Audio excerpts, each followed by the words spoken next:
so anyone that couldn't make it can catch up.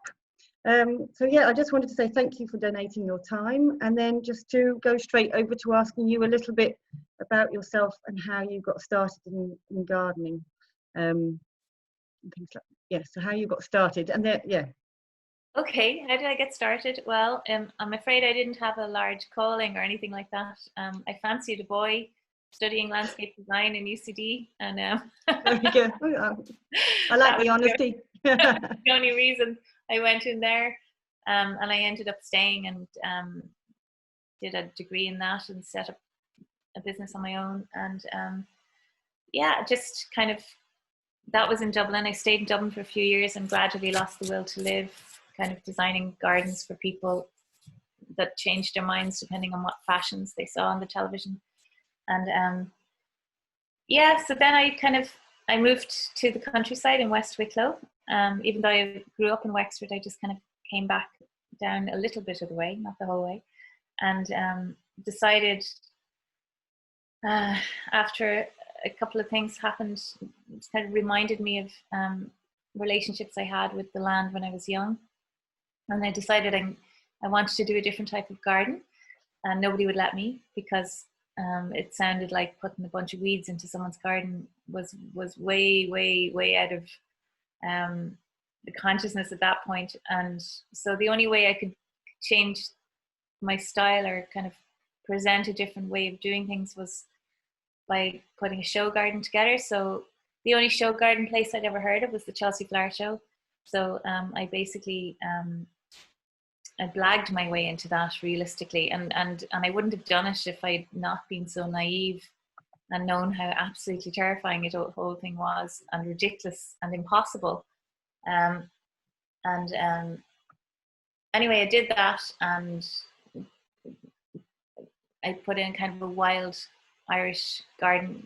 It was quite kitsch in lots of ways. I was just learning, but it was full of intention and kind of magic, and people felt that magic in it. And anybody Irish passing by the garden would just make a comment on how it just looked like a little piece of home, but anybody from England or America or beyond would often, pretty much all of them were wanting to stop me and talk to me and cry about how they remember places like this when they were young and how they're all gone now. And so that magic has been radically removed from Ireland since then in many ways. So what am I trying to get at? That proved to me that type of intention, working with the land, worked, because there had been nothing there 3 weeks previously other than a piece of field. And we managed to build a kind of an atmosphere and feeling into a place which affected people deeply. So it kind of started me on a journey of doing things differently. I ended up working all over the world as a designer, and then my life kind of fell apart, which it happens to everybody, it does at some point. And then I moved to the west of Ireland, and I was on my own with 2 small babies, and then weirdly someone wanted to make a movie about part of my life, and so that went on, and I was trying to figure out what I thought I should write a book about the story, and I kind of got bored of that because I talked about it so much to the screenplay writer. So I started writing about my work, and I immediately wrote myself out of a job because I realized that all my gardens didn't want to stay as I had designed them, that they had intentions of their own, and I kept suppressing what they wanted to become. So I had to reimagine all that. So that's when I wrote that book, The Garden Awakening, and that was a good step. It was about growing your own food and doing it in a way that allows the land to become what it wants, and learning to work with magic and intention in nature, and remembering that magic which we're all part of, and then one day I was sitting looking at my window. This is not the winter just gone, the winter before that again, looking down over my rented garden, and a fox ran past, and then 2 hares ran past chasing the fox, and that was kind of unusual. And then I looked up a few minutes later, and what I remember to be a family of hedgehogs was probably just one ran across the hedge and at the base of the hedge chasing the hares. And I thought, okay, it's like Noah's Ark. What's going on? Went outside, walked down to the end of my lane. I live in the country, on a country lane. And across the little roadway, there had been this incredible thicket of a field. It was full of life, it was impenetrable. It was full of thorny plants and brambles and bracken and gorse. And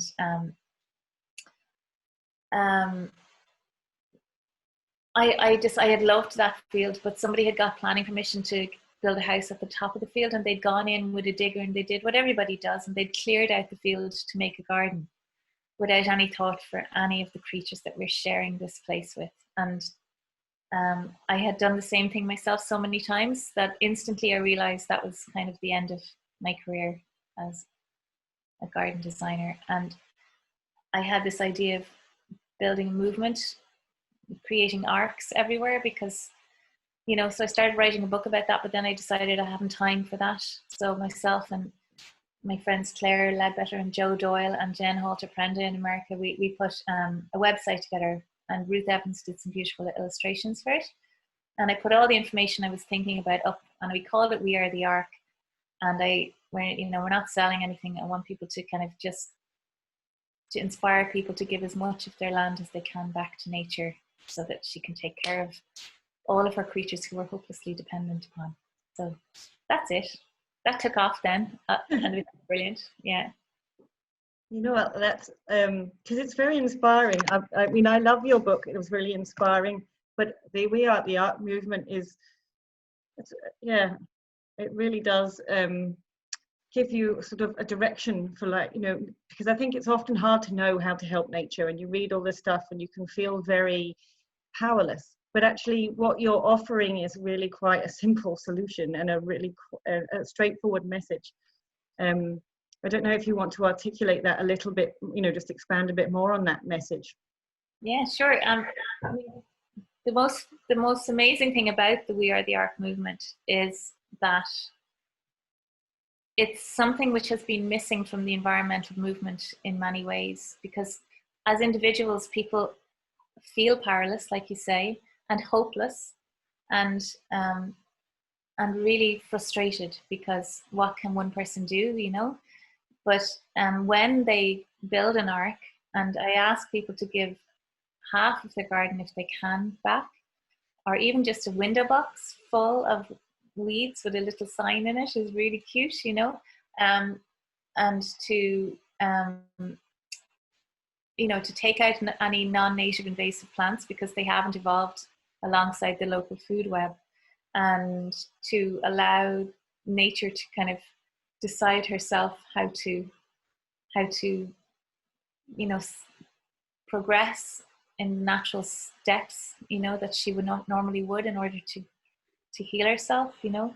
But I also ask people to step in and be all the missing links in the ecosystem, like, you know, the wolf, the deer, and the beaver, you know, the boar, all the things that are missing, we have to be. So it's not about stepping back completely. Mm-hmm. But what happens when people do this and they become empowered, because it is unbelievable how quick nature recovers. It's just amazing. Like almost overnight, all these creatures come back, and it's so empowering and so heartening, and you really feel like you're doing something good, because you're creating these little pockets of diversity that will become the seeds of recovery. You know, we've got to hold the seeds of recovery. We've got to hold these places that are safe, that are sanctuaries, because they have nowhere to go, you know. So the more of these that we can create, the better, you know. And we have arcs as big as 1,500 acres in America, down to window boxes in Norway. There's arcs all over the world, and it's a simple idea. And because we're not asking for anything, people understand immediately that it's a simple offering to nature. And so what happens is when you give half your garden back and half of it springs into life, then the other half just looks ridiculous. So, you know, it's really cool, because I know you can't really ask, because gardening has been so driven into people, like, you know, And I'm saying to people that the time for gardens is over, lads. Like, that's a huge thing to say. And it's such a huge multinational industry. And if you're saying to them, you're either growing your own chemical-free food or you're giving it back to nature, the rest is completely not real. I mean, obviously, if you have kids, you're going to have a bit of room for them to run around or whatever. Like, I get that. But holding the rest of it in some kind of a, you know, an artistic, creative expression that we feel is valid in some way. And I know what I say is hard for people to hear, but I think it's selfish. I think we need to think it's not only selfish, it's silly, because we need to give it back now. We've taken too much. We're at the precipice of a massive problem coming down the line. We're running out of time. And this is something that people can do, which is really inspiring. And when they give some land back, then, and they see what happens when it comes back to life, then they walk out of their own place and they walk into all these green spaces in universities or in county councils or local governments, where they have all these places that are held as green and tidy, because that's the concept we've been dealing with for years, is that tidy is good. But now they see them as lost opportunities. And so they start campaigning themselves to ask people to give some of this land back. So why do we need it? Why do we need to keep it like that? And it's a win-win for those local governments, you know, because they don't have to maintain them. You know, they just need to cut them back a certain amount every now and again, just to create more diversity or whatever. You know, it's very simple and every situation is different. Sorry, I keep going on and on and on, but that's what's going on anyway. No, but I mean, that explains it very clearly. I mean, because on your website you talk about, and I don't know how familiar people are with the concept of the baseline, you know, that you discussed, that we get used to a certain way of being, and we don't realize there's such a difference, as you know. So I don't know if you want to do, I don't know how familiar people are with that, so if you wouldn't mind just explaining a little. Sure. So shifting baseline syndrome is a term not coined by me. I can't think of the name of the guy who coined it, apologies. But he came up with this concept, which really is quite a powerful concept and very, you know, basically, you're going to have to mute some of the... Yeah. I can't find that one. Who isn't muted? So shifting baseline syndrome is basically the concept that every new generation has a different understanding of what is natural. And in a steadily degraded landscape and environment, you know, every 10, 20 years, people have lost their understanding of what nature actually is, or what natural actually is. So, say, children these days think that a spruce woodland is what, you know, in Ireland, and it depends on which country you're in, but I mean, here they think that a monoculture crop of trees is somehow a woodland, because particularly in our island here, it's 11% of the land is covered in woodland, but only 2% of that is native, and only 0.02% is our ancient woodland. And most kids have never actually seen what an ancient woodland looks like, what an ancient woodland system looks like.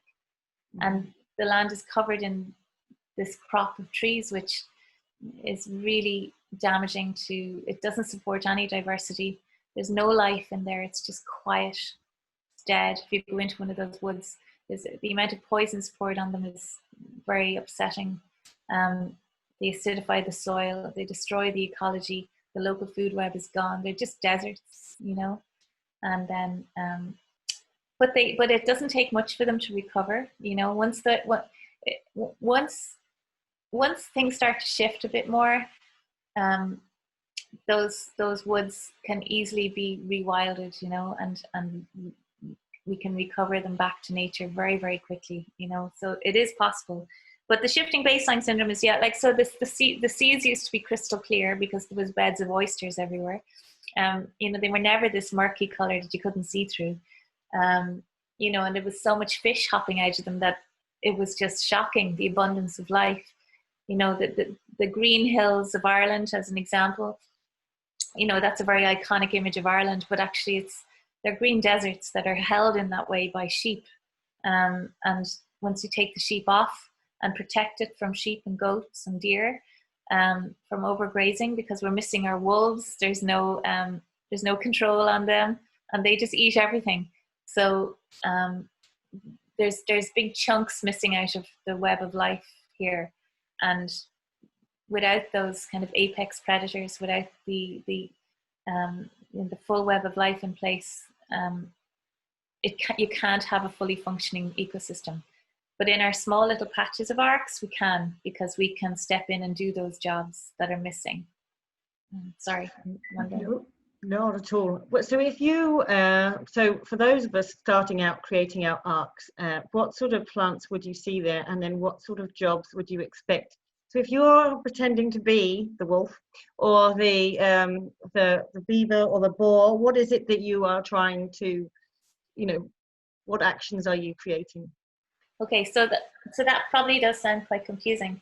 So it depends on what size of arc you have, right? So just say you have, like, you know, a suburban back garden or something like that.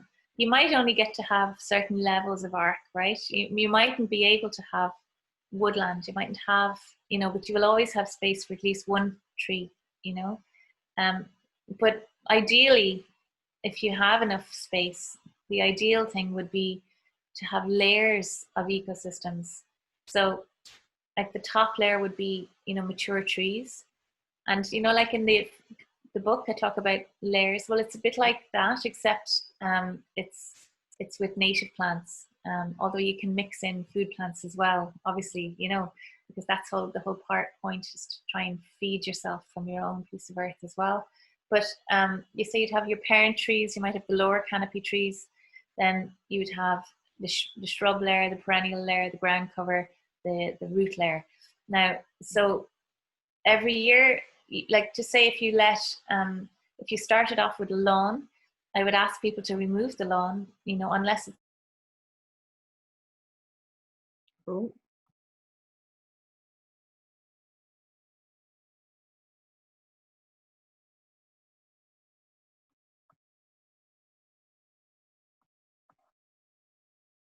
Hear me, because it says it's still recording. Are you okay?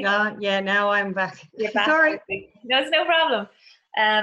So if you take away a lawn, because generally when people sow their lawns, they're very, very what's the word? Competitive grasses. They're very thick and lush and not native, and they won't allow anything else to come up. But I look, I know it's hard for people, but if you can scrape off that grass and expose the weed seed bank underneath, that would be really helpful. I know there's questions coming up, but I'll get to them in a minute if that's okay. So the reason that's helpful is because the weed seed bank, there's 5,000 weed seeds in every square foot of soil, and they need 1/30th of a second's worth of light to activate. So they will get activated as long as your soil isn't damaged or destroyed or poisoned, which it can be, and I'll tell you how to deal with that in a minute. But as long as it's not, then you want to activate the weed seed bank, because that's the ecosystem rebooting. And then, you know, so you're going to have layers of basically what people call weeds, all the things that gardeners have been fighting for years. They're the things that feed your local food web. So that's the basis of your arc, and that's what we want. And it's not about what looks pretty, it's about what can be of most service to nature. So they're the things that are most service to nature. And it's very hard for people to grasp how to just let this go, you know. That's why if it's too much, just start small, and then when you see the benefits that you're creating and the life that's coming back, you will expand it, because you'll get it. It'll just happen naturally. So don't frighten yourself.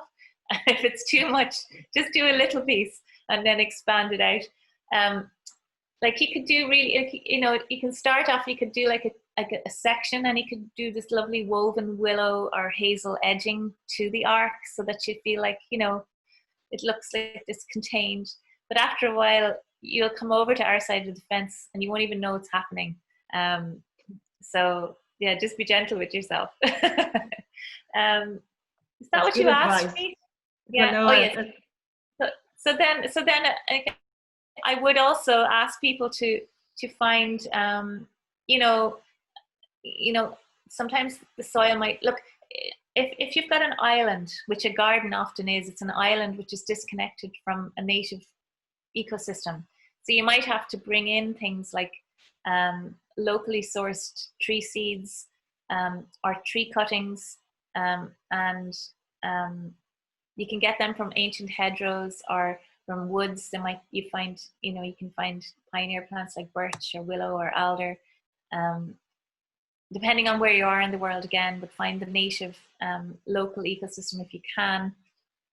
I ask people not to buy plants from garden centres if they can, unless they're growing them from local stock, because generally, unless they state that they're organic, they're treated with so many different chemicals from above and below that they are very destructive to an ecosystem, and all the pollinators that come to collect pollen from them are usually collecting very,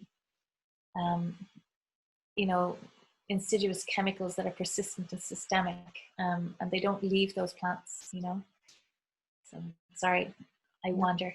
Focus me again there. No, Okay, honestly, that's fine. And I think that was just what I was just thinking, is that people, if you're getting started, are like, okay, do I take the grass off? Do I, what do I do? So it's really nice to know where to start. Yeah, and that's what we were talking about. So ideally, you would have layers, and every year you would want to cut back one of those layers to create a younger layer, so that you're supporting other creatures within the younger layer. Like, you'd want to have the annual weed seeds emerge every year. So like the wild boar would, root up the ground, or there's other creatures that root up the ground to expose those annual weed seeds that are very important for, different moths or butterflies to lay their eggs on, because they're very specific to plants. They've created relationships with plants, and they will only lay their eggs on certain weeds or native trees and shrubs. And if they don't have them, then they cannot reproduce. And if they can't reproduce, then there isn't those native caterpillars to create baby food for the birds, because the birds need 300 to 800 caterpillars, or specifically they prefer caterpillars or spiders a day to feed a clutch of babies in a nest. And that's a serious amount of caterpillars, that if the native plants aren't there, the baby food for the birds isn't there, and on and on and on. And the ecosystem collapses without the basic important native plants. And without them, you don't have an ecosystem. So telling people, which the gardening industry has been doing for a long time now, to plant bee and butterfly friendly plants, that isn't enough. It's actually, whatever has evolved alongside the local food web, they're the things we want, and they're in the soil. You don't need to spend any money. They're here. And if they're not there, if you've got a damaged ecosystem or a damaged soil, then you go and you collect weed seeds from around your area, and you create a bucket full of weed seeds, and that's your arc meadow, and you sow that into the ground. Okay, sorry, now there's loads of questions, so maybe we should look at them. How can we continue the environmental benefits of lockdown? Oh God, I don't know.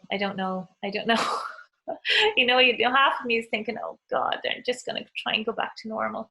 But I think people have had enough of an experience of life now, of what it's like not to be busy all the time. Nobody wants to go back to that. Nobody wants to go back to that. Like, it was horrible. And it was crazy, and we were killing everything. So, including ourselves. So I think that it will naturally change, because now that people have had a chance to breathe, they'll have had a chance to think about, everyone could die tomorrow. You've no way of knowing how long your life is. So how do we want to live it, and how can we be of service in order to create some level of happiness in our lives? So I think that that will happen naturally. And if you can also pressure any politicians or local councils, any letters that you write, they do get influenced by that. So if you can do any of that, because I know it's hard to write those letters, but that really helps.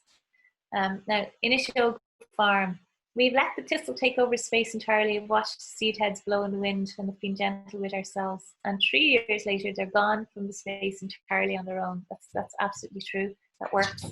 And my dog is now trying to break into the room. Sorry, let me just... That's what I like about this, the live action. Hang on. Well, I'm glad to hear about the thistles though, because I have a lot of thistles right now. But I'm hoping for butterflies with my thistles now. Yeah, so they're very important for thistles. What else did they say? The species is a rich meadow grassland with diverse grasses. We don't even know half of what they are. An old timer walked through the space and recognized old grasses from his cow farming days. That's lovely, and that's true. I on my big field, on my 5 acres that I'm working on for years. The first year it was completely buttercups, nothing else, and some grass. The second year it was docks and nothing else, and some buttercups, I suppose. And then the third year it was docks and grass and other things coming through. Fifth year, much more diverse.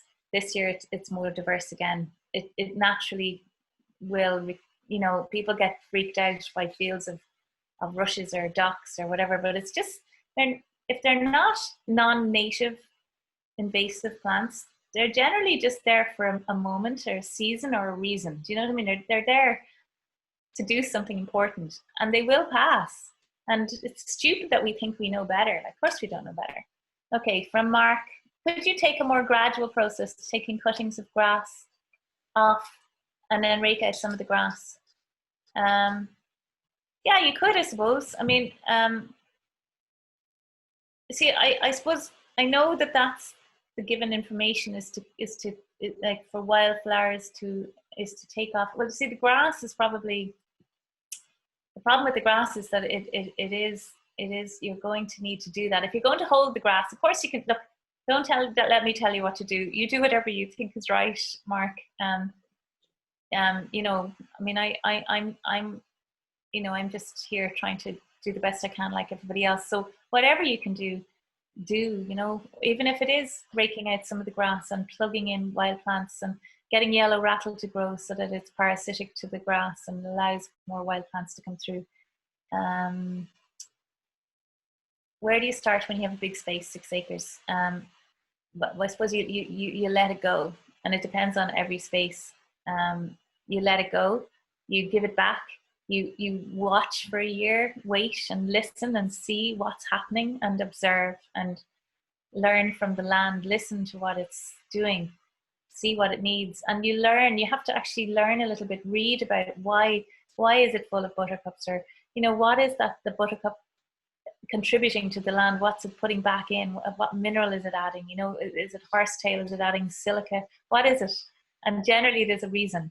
And being quiet and being still and slow is really important, and trying to live with the land and asking what it needs rather than what we need. That's the difference, What did I mention? Yellow rattle. It's a plant which grows in old wildflower meadows, and it's parasitic to the roots of grass.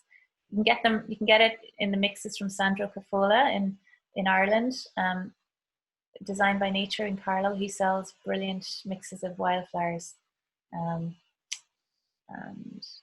dealing with boundaries. Oh yeah, boundaries. Yeah. How do I recommend dealing with boundaries is a question. Sorry, I'm asking the questions as well as answering them. I hope you're okay with that. I'm very bossy. You go for it. But dealing with boundaries, yes. So if you can have a living boundary, make it a mixed native hedgerow, whatever country you're living in. And so how do I plant a hedgerow? Well, I plant the smallest plant as I can. So I usually I usually try and source native stock. So I either take cuttings from local ancient hedgerows with permission from the hedgerow and the farmer, or whoever it is, and you can just Google how to take cuttings in the winter. It's just free plants. They root they root themselves over the spring, and then you've got a new plant. So that's a good way of dealing with it. And you plant them in the ground and you cover them with mulch. And so there's no competition. And I usually put down cardboard and then mulch and then rocks, and the worms come up and the mycelium comes up and all those things. I'd also add compost tea to the mix, which is like a cupful of or a handful of ancient woodland soil locally, if you can get it, or even from underneath the old hedgerows. They'll have all the mycelium and bacteria and viruses and everything you need from there to bring back into your soil. Would you mind, just in case people aren't aware of mycelium, of course, upon it? Yeah. So mycelium are the roots of fungi, and they connect everything together in the whole world. People call it the World Wide Web. Underneath the ground, is that what they call it? The World Wide Web. Maybe is that the computer name? Well, it's the underground World Wide Web, and it's the Wood Wide Web. The what? The Wood Wide Web. Oh, is it the Wood Wide Web? That's brilliant. Okay, thank you. So it's basically there's like 1,000 miles of mycelium threads in every square foot of healthy soil, and they have they all talk to each other. These creatures, of course, they do, and so they have relationships with the bacteria and the plant roots, and basically in return for the carbohydrates that the plants make out of photosynthesis, the plants give them these starches in their roots, the sugars, in return for the mycelium giving them, they transport minerals through their roots to give to the plant. So whatever the plant needs, the mycelium will give them. It's a bartering system, and they work with the bacteria to break down things that make them available for plant roots as well. So without that nutrient moving system, then everything breaks down. You need that for the ecosystem underneath the ground to be working, and that's by ploughing the soil or digging it. You destroy that, because exposing it to oxygen kills the roots of the mycelium, and that is a disaster. So that's one of the reasons that ploughing land in farming and things has caused them to be completely dependent on the petrochemical additions like nitrogen, phosphorus, and all that NPK. And that is one of the major problems. And farmers are starting to realize that all of their income is going on these crazy inputs, constant inputs, and that there are solutions. There are solutions in regenerative farming. It's all there. It just has to be embraced, Sorry, I don't know how I got onto farming. Mycelium. Yeah. Okay. Yeah. Well, you talk in your book about how to help restore that, don't you? Anyway, in your yeah. And you don't have to buy the book; you can get it in the local library. All the libraries have it, and if they don't have it, they get it in. So, well, I'm a librarian, so yeah, we will. Anyway. Oh, I've lost your voice. Oh, that was my fault. I muted myself. How ridiculous. There's some more questions still that are coming up. I don't know if you want to ask your own questions again. Oh, no, you can ask them. Sorry. I don't mind. I'm fine. I'm quite comfortable with that. It sounds better. Yeah. Well, we have one here from Judith, which says, I live in a small woodland with wild deer. Every summer, our garden and lawn is plagued with deer ticks, so we've had to keep grass short. Is there any way to allow the wildflowers in summer without the ticks, which are dangerous to the children using the woodland? Yeah, that's a tough one. Yes, if you can fence out the deer, it would be great. If you can't, if it's not your woodland, you live in a small woodland, well, if you could create a fenced-in area that contained chickens, it would help a lot, because chickens will eat the ticks. There's that seems to be the one solution that we have come across. If anybody else has a solution, please put it up now. But that's the only solution I have. And the problem with the ticks is that there's importing chickens is not really a great solution. What we really need is for the ecosystem to come back into balance, so that they would hold the ticks, at bay, so that all the other things that eat ticks would come in, like all the birds, everything would come back, and those ticks wouldn't be such a big deal. But they are, and you have to be aware of that. So I totally get that. So, I mean, I don't know. I mean, you could put like you have to be inventive. We have to be inventive. We have to think outside the box. We've got all these weird problems we're dealing with.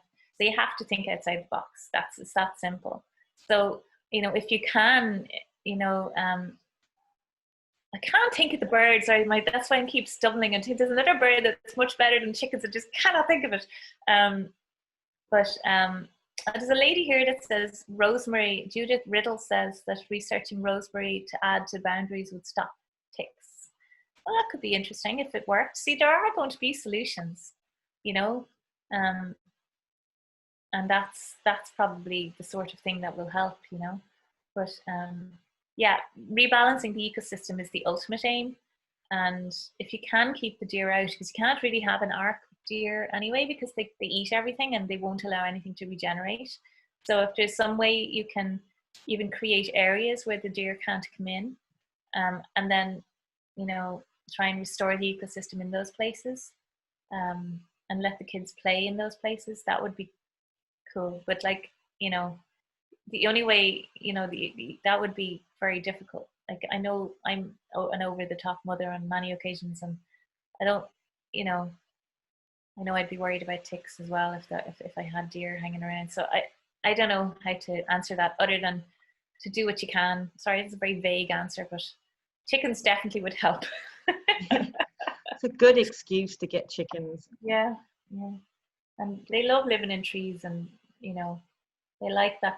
They're naturally a tree creature, I did not know that about chickens. Woodland creature, not a tree creature. Woodland. They like living in woodlands. Yeah. Oh, very good. Well, that's lovely. Does anyone else want to put up any other questions? If you have any, before we go on. And I didn't know, I mean, I was just going to ask you a little bit. You mentioned about the layers of gardening. Are you referring to the forest gardening idea that you create the tree? Yeah. And because that's your primary focus of your book, isn't it? The intention and the forest gardening. Yeah. So that is that the question? Well, yeah, it wasn't very helpfully phrased, was it, as a question? But yes, just whether you wanted to expand a little bit on forest gardening as a concept. I mean, I know you mentioned it briefly, but just so that people are aware that it's a thing. Sure. Well, forest gardening is a permaculture concept. It's about perennial plants, about developing a kind of a permanent food system which becomes abundant over the years.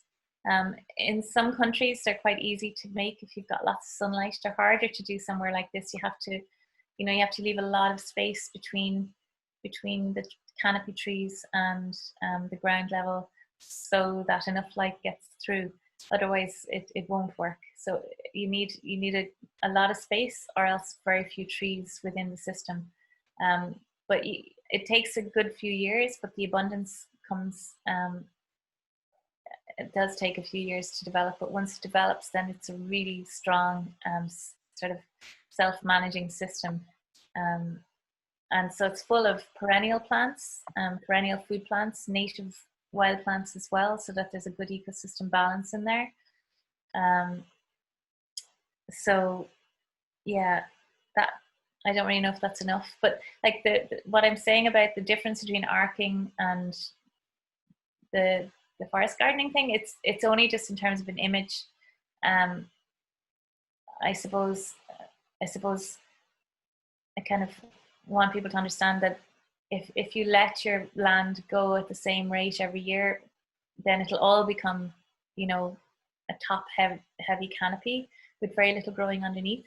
So you have to coppice some of the trees every now and again, and create more light patches and scrape away the ground every now and again. It's not quite the same, but I was just trying to give you the idea of the layers of ecosystem, the layers of planting, if that makes sense.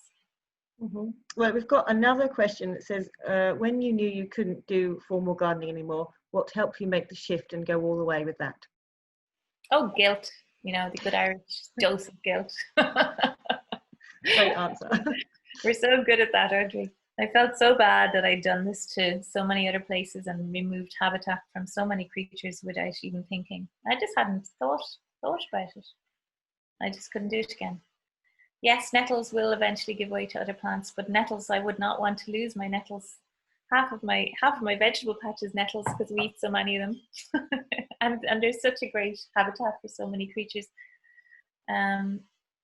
Isabella Tree talks about the importance of large herb. Yeah, creating patchiness. That's what I'm saying, is you have to go in and be the large herb. Sorry, do you want to read out that question? No, I don't mind. It's honestly fine. But the question is, Isabella Tree in her book Rewilding talks about the importance of large herbivores for creating patchiness. What can we do in a 4-acre upland plot? So upland plot, does that mean it's mountainous, I wonder? Or is it rocky? Is it rocky, Fiona? You can type if you want. It's hard to answer. But generally that's what I'm talking about becoming the creatures that are missing out of the ecosystem. So a large herbivore will knock down certain trees. That's what I mean, coppice trees, to create more light. You know, break through the places. What did she say? Bracken and bog on the side of the Cool Mountains. Yeah, bracken is one of those plants that will take over because they're very powerful. And they'd be, you know, I would be importing alder and birch and willows from the locality if you can, and planting them within those to try and create more diversity. Because by shading out the bracken, they will go away, you know, and they do take over. And it's because of a lack of seeds, often tree seeds left on those boggy places. They've been, you know, completely depleted over the years. So you have to kind of import them. I hope that helps. Yeah, excellent. Would you ever suggest having pigs? A friend of mine who's on this actually has been trying to persuade me that's what I need. Well, we started our forest garden with pigs. I worked with Claire and Joe, and that's how, when I didn't have a forest garden, they gave me their land to make a forest garden. And this was before I even had my own land. So we started by using pigs to dig it all up. You can also, somebody mentioned chickens. You could use chickens as well. Yeah, it's a good way to do it, but I do it like a chicken tractor. And you can Google a chicken tractor if you want. It's basically a movable chicken fence, and they scratch up the ground. And but if it's if it's kind of a heavy grass or something, I would initially cut it right back before you'd let the pigs in to root it up, because we found that if the grass is very long, they don't tend to go at it as much, you know, and they root it up to look for grubs and things. So it's like a natural plow, and they don't destroy the mycelium or the structure of the soil, because they're more gentle. So yeah, I would, but the only problem with me and pigs is then, like Claire and Joe, they were still eating meat at that stage, so they killed the pigs for meat, and I just couldn't do it. Sorry. I just realized I'm never going to be able to do this. This is a disaster. So I couldn't kill a creature. I just couldn't. I'm a total softie at this stage. So, but I have the same problem with plants. Like, I'm a disaster. Anyway, there's another question. Or it's not a question. What is it? Well, we put sheep in first to eat the grass, then the pigs dig up and eat the roots and tractor the land and fertilise. Inish. Yeah. Excellent. Inish Oak Farm. They're deadly. Absolutely great place. Like, I haven't been there, but I really want to go. It sounds like a fabulous place. So any other questions from anyone about what they'd like, if we haven't covered anything that they wanted to ask at all? Just giving people a moment to think. I was just looking to see if I'd answered all my questions. Oh, well, you mentioned me again. Go for it, Fiona. I was just going to say, while Fiona's writing her question, is what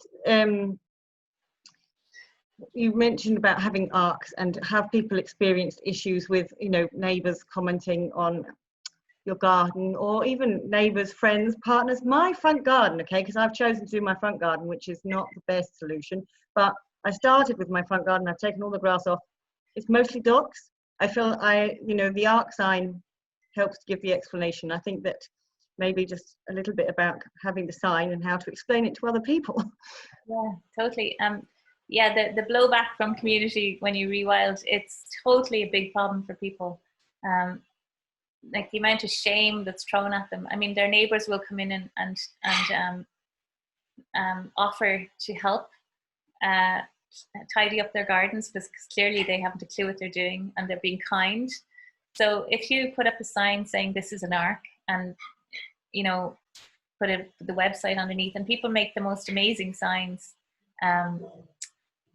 People make them out of stones or pieces of wood or ceramics or all sorts of mad things, and it's wonderful. And wearetheark.org is the website, and so they write that underneath, and then the neighbors come in, they see this sign, and it immediately validates it, because the concept of an ark is they're acts of restorative kindness to the earth, but it's still a concept that immediately gives an image of what's going on there, and it explains it immediately. So the sign is really important, because otherwise it just looks like a mess that you're too lazy to deal with, and I don't mind people thinking that about me, but a lot of people will find that difficult. People know I'm a mess anyway, so it's fine. Anyway, what else is coming up there? So it says, so Fiona's question was, oh yes, so the same as mine, how do you manage blowback from community when you rewild? So that was Inish. And then Fiona's was, where's the best place to get lots of free native trees? From your local woodland. Go take cuttings and get tree seeds and grow them yourself. That's the most brilliant way to do it, if you can. I mean, I don't know if you could look up Forest in a Box scheme, which is a brilliant scheme in Ireland for native oak reforestation. And they do a really amazing job going around to schools. It's the Woodland League. Ted Cook and Andrew St. Ledger, and they're involved with Diana Burris-Croger, who is one of my heroes. She wrote the most beautiful book recently called, I think it's called To Speak for the Trees, or anyway, I'm reading it at the moment. It's just gorgeous. Yeah, so that's just do that yourself. What's the next question? So the next question was, somebody I think then commented Philip Allen had free native trees to give away before Easter, and then Fiona's asked, are there any good examples of art gardens or forest gardens that we can visit? Yeah, I think there's an ark. There's lots of arks. I can't think of any of them now. I'm developing a kind of a flagship ark in Westport House in the estate. There's 450 acres there, and they're going to turn the whole thing into an ark. So I've been working on that. Apart from the actual, gardens around the house, which are obviously kind of looked after. But there's also an ark in Inishogue Farm, and there's an ark in Kilkenny. There's an ark park, first park ark. I think that's in Thomastown. I'm not sure where. I mean, there's people telling me about arks everywhere. You can look at the map. There's plenty of them on the map online on our website, but most people don't put their arks on the map because of food security issues, which I totally get. They don't want people to know where food is growing. Yeah, sorry, I can't think. I don't have a place yet, but I'm hoping to get into my ark and use it as a place for people to come and learn when I eventually build a house out of clay or whatever it is I'm going to do. I haven't figured it out yet. Anyway, I'm pretty slow with this stuff. Always good. Well, yeah. The next question was, what are your thoughts on mare's tail? Why would the ground be lacking silica? Why would the ground be lacking? I don't know why the ground would be lacking silica, but my house is surrounded by mare's tail. I just think it's so beautiful. I don't see the problem with it. I mean, people have certain plants in their heads as being bad, and when you learn how important all of those plants are within the local food web, and you can Google and specifically find out why, mean, silica is incredible. It's the most ancient plant. It was here before ferns, around the time of the dinosaurs. It's the most incredible plant, and it makes great medicine. You can also make, you know, great sort of sprays out of it to protect your plants and stuff from different viruses and stuff. I mean, just Google it. It has hugely medicinal properties in many ways. Was that the mare's tail? Sorry, or yeah, mare's tail. Yeah. Just find out, you know, learn how to use it. Like, don't take my advice on it. Go look it up, learn. You know. Yeah, you do incorporate. Sorry, there's a question there. Go for it. Go for it. You're reading the questions. No, it's okay. I'm quite comfortable with you carry on. It is a question. Can I ask how to incorporate edible foods? Are they kept separate?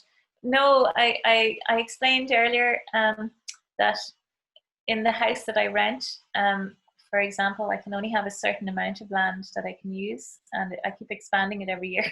But there's a strip of arc, a strip of vegetables, no dig system, and then a strip of arc and a strip of vegetables. So I mean, and that keeps the ecosystem in balance, and it makes sure that I have piles of logs, I have piles of twigs, I have little ponds within those strips, and so I have hedgehogs and all sorts of frogs and everything in there eating the slug eggs and the slugs, and you know, the birds love it in there. So I don't have problems with slugs or snails or caterpillars or whatever, because there's a balance kept, you know. Clearly where I need to get some balance back again, because I'm overrun with snails and slugs that have eaten everything. But never mind, the hedgehog has now appeared. We'll all be okay. They don't actually, it's not actually one of their favorite foods. Oh, well, I'm going to sack the hedgehog then. Oh, it's grand. So, oh, I like this from Inish, just to say that they saw this in New Zealand along the driveway into the farm. This is an ark. Trespassers will be amazed, then composted. Oh, that's so Quite cool. nice. Yeah. And then Judith has asked her, what is your all-time favourite native plant? I think I like moss. And I think I like moss the most because it's what comes up after you see everything being sprayed with Roundup.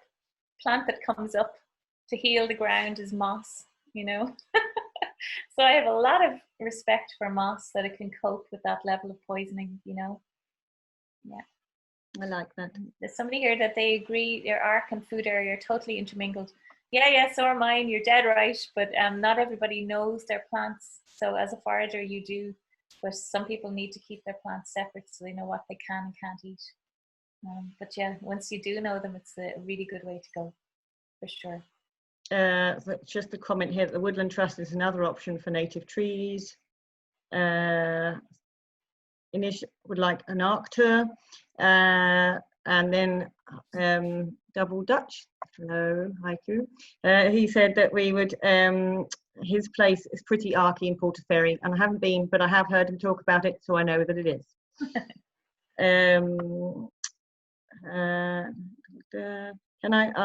Can I ask how you incorporate edible food? Oh no, you've read that one, sorry. As a forager, so as a forager, he keeps his, haiku has his separately, has it all intermingled. Hang on, I've got so many, I haven't caught up. How would you suggest exposing the seed bank manually? Just dig it over, and how deep? Okay, well, it depends on the situation, but once you can get rid of the grass, like scrape it off or use a spade, and you know, but if you've got a bad back or something, that's very difficult, but that's ideally what you would do. And then I would create a pile of that soil somewhere to create a lovely bank, you know, turn the grass on top of itself, and cover it with mulch and create a nice bank for all those bees in Ireland that like soil banks, you know, to live in, solitary bee species, there's so many of them. And then I would rake the ground just to expose it, just rake it up a little bit. But it depends on the situation. Some people can't do that. So then I'd say to them, look, take the lawn, go to one of those huge, big kind of washing machine supplier places or bike stores or whatever, and get loads of big sheets of cardboard, strip the tape off them, lay them down on top of the grass, soak the cardboard until it's absolutely soaked, and then cover it with a couple of inches of soil if you can. if you have to buy topsoil, you have to buy it, whatever you can do. And then sow an arc meadow, you know, the local weed seeds, go collect them, or make a wildflower meadow as a reboot, and that's fine too. And then start to build up the local shrubs, native shrubs and trees over time if you have space for them and if you can. And another really important thing about arcing is lighting. Dark Skies Ireland, really important website, a really important movement to try and get our skies back, our stars back. But also all the nighttime pollinators are such an important part of the food web. The moths and their, you know, their larvae, and for bats, all those creatures that come out at nighttime, they need the nighttime pollinators are extremely important. But we're wiping them out because of the blue and white LED lights that we're using, especially in urban areas. They've kind of started to use nothing but those. So if you can create as much darkness in your arc as possible, if you have to have lights, put them on motion sensor so that you only need them when you're out there, and make sure that when the lights do come on that they are amber in tone rather than white or blue. And you can get filters to cover, you know, the ones that you have. If you can't change them, just get a filter to cover it. And that doesn't blind them, and it allows creatures to still move around with, you know, without more problems to deal with. We've got one more question here, but I just wanted to ask before I read that one out. Where can people go to learn more about the food web? So if this is a new concept to people, where can they go to do their research?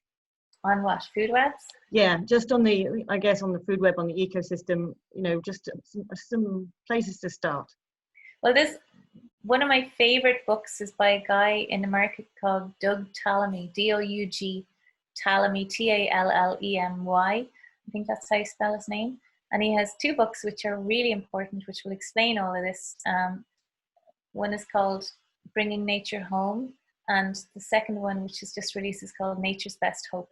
And that explains why non-native invasive species are, I'm never going to say that they're okay. They're one of the main problems we're dealing with.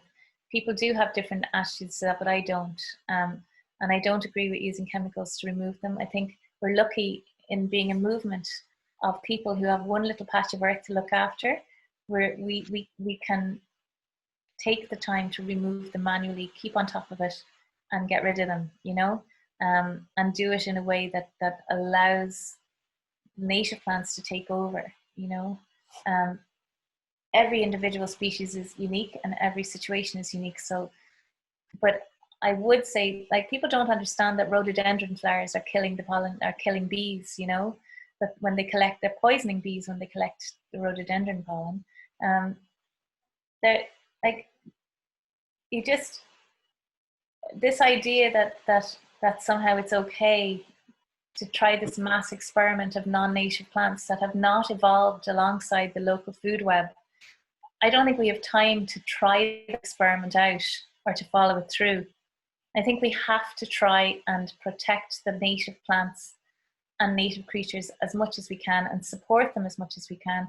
And the only way to do that is to retain the local plants, you know, the native plants. And generally the non-native invasive plants, they don't know how to share and they don't feed anything. So I would take them out. Simple as that. So, I mean, that really answers the next question, but just to reiterate, and so that I've asked a question, it says, can you talk more about invasive species? And we are noticing die-off of old species with conditions changing and new species coming in, doing things for the ecosystem. How do we engage with this kind of shifting in our ecosystems as our ecosystems are shifting? So I guess from the perspective of climate change, do you still think it's important to keep assisting our native species? Well, I think you have to use your own intelligence and your own gut as well. If, you know, I mean, I don't think we've time for an experiment on how those creatures, I mean, you know, how are they doing something for the ecosystem? I mean, they might be retaining banks on rivers or something. So I would go in and I'd take them out and I'd replace them with willow cuttings, or, you know, something else that will do the same job and feed plants and feed creatures, at the same time, and create habitat. But that's just me. That's my gut on it, that we don't have time to have that experiment. So I'm just repeating myself. But you know, I don't pretend to be. I'm not an expert. You know, I'm just coming from a place of passion and you know, a small amount of knowledge, and I just work from my instinct, and my instinct is that non-native invasives have to be taken out. You know, like look at Killarney National Park or the Wild Neffin place. The rhododendron has taken over and has destroyed the ecosystems. You know, and they try so hard to keep them cut, but they're just it's hard at this point because they've gone so far with it. You know, so every situation is different. Sorry. No, I think that's really, I mean, it's really interesting, isn't it, to know and to get a perspective on it, because it's sometimes it's very hard. And I think we are sold the garden centre route and the garden design, and that any plant is totally okay. So it's sometimes hard to get your brain around, right, actually, this is what we need for this area. Mm-hmm. So yeah, no, I think that's been fabulous. Thank you. I don't want to end if someone's got any other questions. I think you've answered all of mine. I don't know if there's anything you wanted to say yourself, just as a final note, or if you're we've kept you talking so long that you actually parched. No, I'm fine. But no, thanks for coming, anybody who came, and thanks for listening, and thanks for having me. And you know, if you know, there's just it's really great if you've only got a windowsill, if you can fill up a windowsill with a window box full of local topsoil, which will be filled with wild plants. That would be really good. You know, if that's all you have, that's brilliant. You know, and you'll see all these little creatures coming, and you kind of expand your family out onto your windowsill. It's kind of cool, you know. Well, you're getting lots of really nice comments. I hope you can see that coming up. And well, so one question amongst that was about, would you try to discourage sycamores self-seeding them? Sycamores self-seeding. Well, I suppose I'd be preferential to the native plants, but sycamores can be really useful in terms of coppicing and things, and they've been around long enough to start to evolve. But I would be definitely leaning towards natives. Yes. Yeah. Okay. Yeah. Very good. Well, I think that was really, really enjoyable. Thank you very much. I've really enjoyed it, and thank you so much for taking the time and, you know, donating your time to this. And it's been wonderful. Okay. Thanks a million, Marion. Thanks everybody who's on. And I'll see you somewhere else sometime. Yeah, I really hope we get to meet in person at some point. Definitely. I'm sure we will. Thanks, Marion. No problem. Take care, everybody, and thanks for joining in. I'll just let everybody, I'll just take unmute all if everyone wants to say thank you or goodbye or whatever. Thank you, Mary. Thank you. Thank you. Thank you, Mary. Organizing. Wonderful. Bye-bye. Okay, guys. Thank you for listening. Take care. Take care, everybody. Bye-bye. Bye. Bye.